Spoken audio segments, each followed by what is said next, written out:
everyone, I'm Sarah Davis and you're watching Fight News Now Extra. We have some very sad news to bring you from the MMA world as Jeff Blatnick has passed away. Our MMA panel will join us in just a few moments to talk about his death and our newsmakers, so let's get started.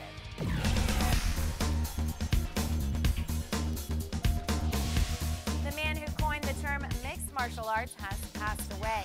Jeff Blatnick, a 1984 Olympic gold medalist in Greco-Roman wrestling and former UFC announcer and commissioner, died of heart failure in Schenectady, New York.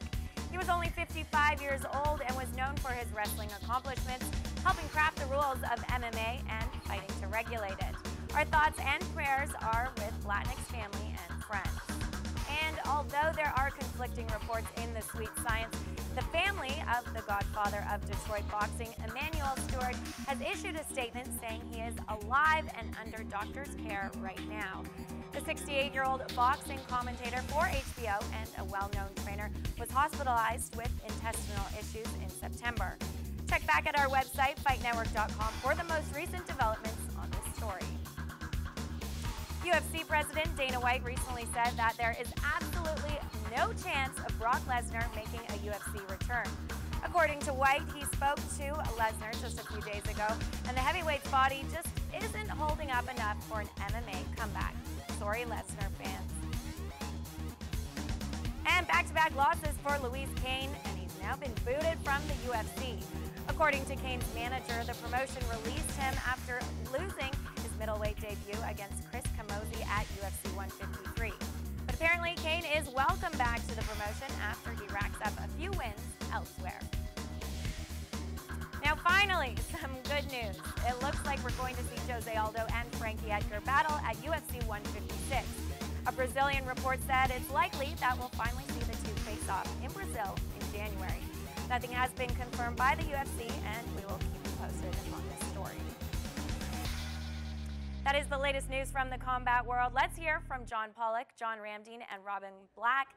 And guys, Jeff Blatnick's death, what do you have to say? Well, I think Jeff Blatnick is a name that maybe not every mixed martial arts fan is familiar with, but if you look at the origins of what would become mixed martial arts in this country and in the United States, Jeff Blatnick, along with Joe Silva and Big John McCarthy, are three of the key pillars that really crafted the rules that would eventually get them regulated in New Jersey in 2000, Nevada in 2001, and really was that bridge between what was the spectacle of the UFC and into the sport of it over that gap of a period going from the late 90s and into the current generation. Yeah, I'm glad that you said that. Moving mixed martial arts, which he, like you said, coined the term, moving it from the spectacle into the sport. He was instrumental in bringing awareness about this amazing sport and the evolution of the sport of mixed martial arts. He understood, because he was a wrestler, that all the different components of MMA, and he knew that the sport was going to be one of the biggest or fastest rising sports in the world, and his contributions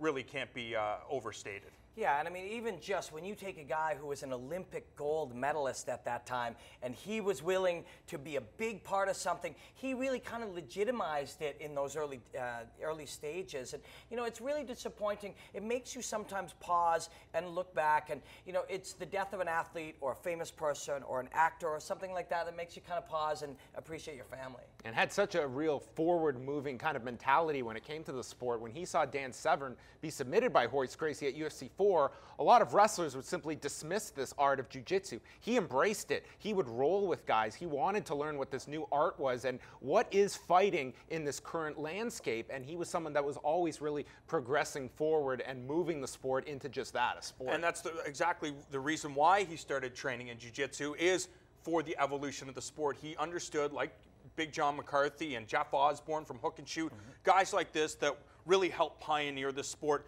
and turn it from, you know, a single discipline, jiu-jitsu, kickboxing, wrestling, into the amalgamation of, you know, mixed martial arts, where we see so many different arts incorporated into the new sport. I mean, and he was a judge too, one of these guys that really understood the sport and understood where the sport was heading, and he spread the word. And I think that's why the sport is, you know, as big as it is today, is because we had guys like Jeff Blatnick, you know, spreading the word and teaching the message of MMA. Yeah, and it's interesting because the sport is still very young. You know, we're at 20 years. And in that time, you know, we've seen it grow so much. And maybe this is an opportunity for people to look. And, you know, new fans may not know who Jeff Blatnick is. And this is a good reminder to people who work in the media that we get the chance to kind of educate these people about the history of this great sport.